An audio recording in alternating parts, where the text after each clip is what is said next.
Welcome back. Joining us today is Republican pollster and partner at the Terrence Group, B.J. Martino. And next to him is political analyst and senior fellow at the Center for American Progress, Rui Teixeira. The intelligence community has come under some significant scrutiny lately for practices that ranging from surveillance requests to the initiation of investigations. And so, our exclusive daily poll from the Hill-HarrisX asks a simple question. Does the intelligence community have too much power to determine whether or not to monitor Americans suspected of committing a crime?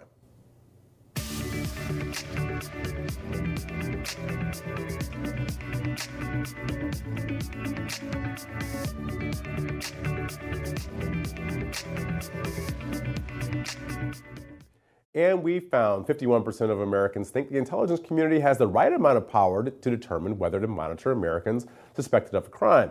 27% say they've got too much power, and 22% say the intelligence community needs more power. Republicans are more likely to say they've got too much power at 34% versus 20% of Democrats and 27% of independents. BJ, I noticed this question that we did ask people suspected of committing a crime.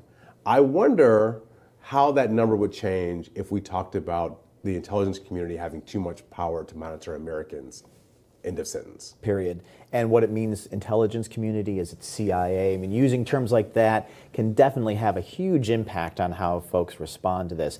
I'd also be interested to see if we replace intelligence community with Facebook. How does this change? We are living in a society where people are beginning to become more and more accustomed to undergoing a certain level of invasion of their privacy. We're introducing speakers into our homes and microphones that can be monitored. You are. More and more are. But at the same time, you do see, and the Gen Xers, like myself, and some of the baby boomers are much more comfortable with this. What's interesting in this poll is that you see on both tail ends of the age spectrum, you see the silent generation and you see the Gen Z are those who begin to push back a little bit against us, against this idea of the intelligence state looking into our lives and looking for crime among American citizens. And I think part of that is due is when you came up. I mean, the 9/11 experience, I think for a lot of folks was a seminal one that allowed us, and the Patriot Act that came after that, opening ourselves up to a bit more scrutiny. But you look at some of those who are the oldest and some of those who are the youngest, and they begin to start to agree a little bit more, at least, that maybe they're crossing the line as they go to this. And I think there would be an impact. Well, Rui, on the left, I'm surprised that more Republicans are against this idea than Democrats are. Because on the left, you've got generations of people who remember the McCarthy era. You've got people who remember COINTELPRO in the 60s and 70s. So a lot of activists on the left would feel, I think, some suspicion about big state intelligence agencies sort of monitoring America. No, I mean, but it seems like Republicans have more suspicion.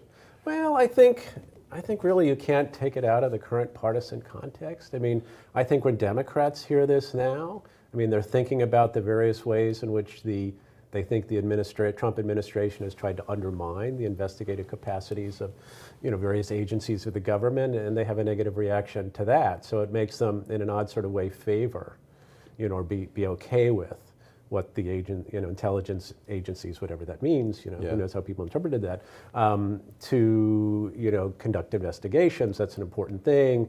The president shouldn't try to stop it. The Republicans shouldn't try to stop it. So I wouldn't be surprised if some people who said they were okay with what the intelligence agencies are doing or think they have an, adequate amount of power, there's not a problem, are also people who have real questions about some of the things intelligence agencies have done in the past or might do in the future. It's just in the current partisan context, they're thinking, well, Jesus, I mean, Trump's trying to stop all this stuff. I mean, he's trying to stop investigation. Investigations are good. Yeah. Investigations are what we want. We want more investigations. So I think that's clearly part of how people are probably reacting to the question. Well, there is some news this week about the national security folks not using the same system they've been using since 9/11 to monitor Americans' metadata on their phone calls and text messages. Apparently, this has not been going on now for a few months, but they didn't really tell anybody about it. It just came out, and kind of surreptitiously. So the question is, they made that determination without actually anyone telling them to do it or not to do it, which gets to the fundamental part of this question. The national security intelligence community gets to decide what to do and when to do it. Who else should have a say in that? What do you think? Well, there certainly should be some sort of Rand Paul would have an opinion about this. right, and congressional oversight. I think certainly would be something that voters. You can see some of this other polling we looked at in terms of the president. If voters are willing to give Congress broad investigative powers, and this is something I think they would certainly be interested in, willing to do for concerns that they might go too far. But I think your point is a very good one about what are the issues that are driving this. And we've seen mass casualty gun events, and you see Democrats who are, and after the fact you see the shooters have been online or have done things that maybe could have provided a trail to investigators. Certainly Democrats are there. At the same time, Republicans have this natural reluctance to trust big government invasives in our lives, and you see that sort of playing out there. So I don't know if it is in our modern era that you see Democrats more willing to say, yes, let's make everyone more of an open book to prevent some of these events, and I think that's partly what's in their heads. I mean, there's one idea you could do, which is that if somebody is on the terrorist watch list, you could not sell them a gun.